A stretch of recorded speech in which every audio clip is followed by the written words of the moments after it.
The partnership was set up back in 1996 in response to long-term unemployment in the area. A local group of community activists came together on foot of funding available from the national government to develop a local employment service. And in that context, we were able to secure national government funding to establish the local employment service. Before the local employment set up, a local development company was set up, which was again responding to not just unemployment problems in the area, but a whole range of other issues relating to educational levels, family issues, and general deprivation issues within the area, which unemployment was a particular aspect of that.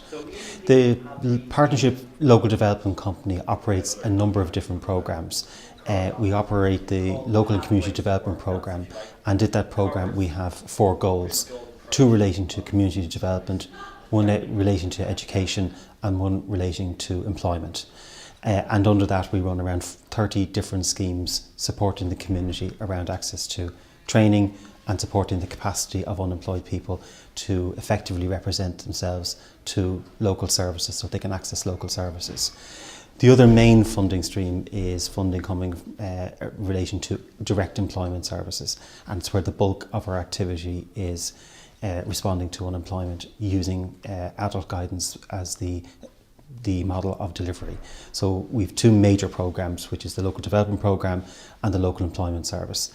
Within that and underpinning that is a community development approach. So when we engage people, we use community development principles, which is a bottom-up approach, mobilising community, respecting their individual needs, and then tailoring a response based on their responses.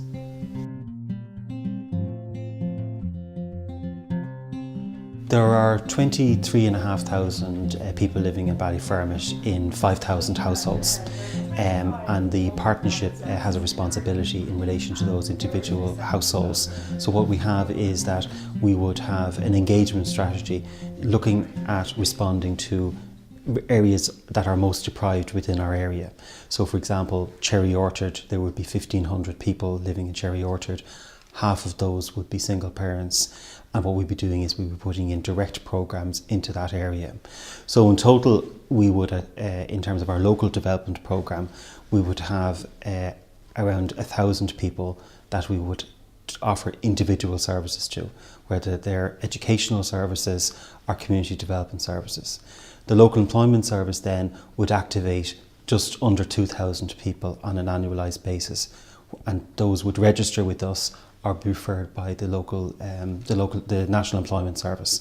And what we would do then is that we would place just over 1,200 of those 2,000 into training options and around 400 into employment options.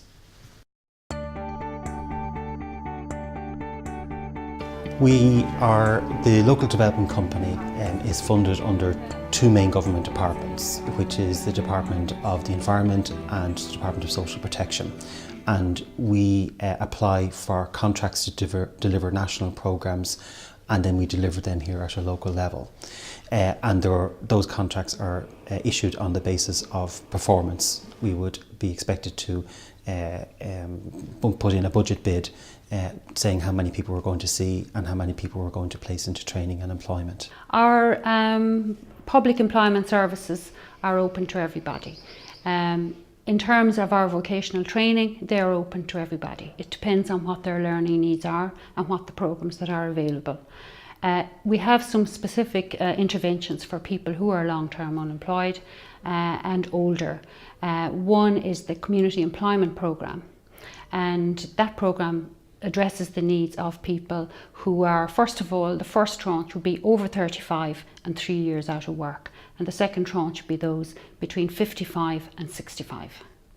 And their needs, the type of programme that it is, it's a work placement programme as well as a training where they can actually get access to training. It's a dual programme, in other words. And during their time on the programme, they do real work, because a lot of those projects are involved in delivering services to local communities, like health-related services, sports services, environmental type of services. So they work for part of the time and they do training for another part of the time.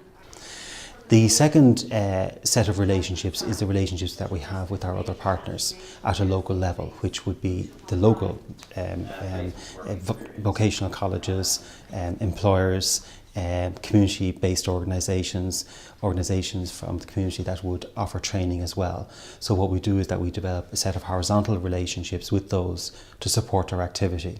So if we weren't able to do a particular programme with an individual, or if it wasn't within our specialisation, let's say counselling services or money advice services, we would have a relationship with those organisations to refer into them.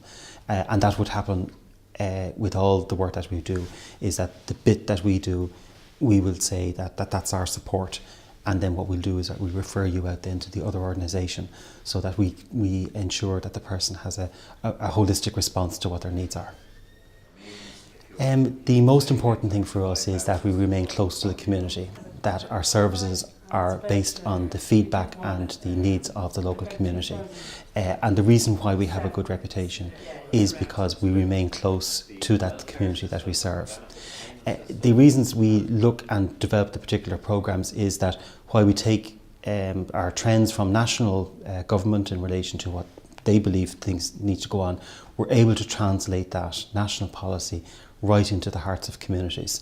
And in that context, there's a good relationship between the local and the national, and we're a bridge between that to support effective delivery of programmes.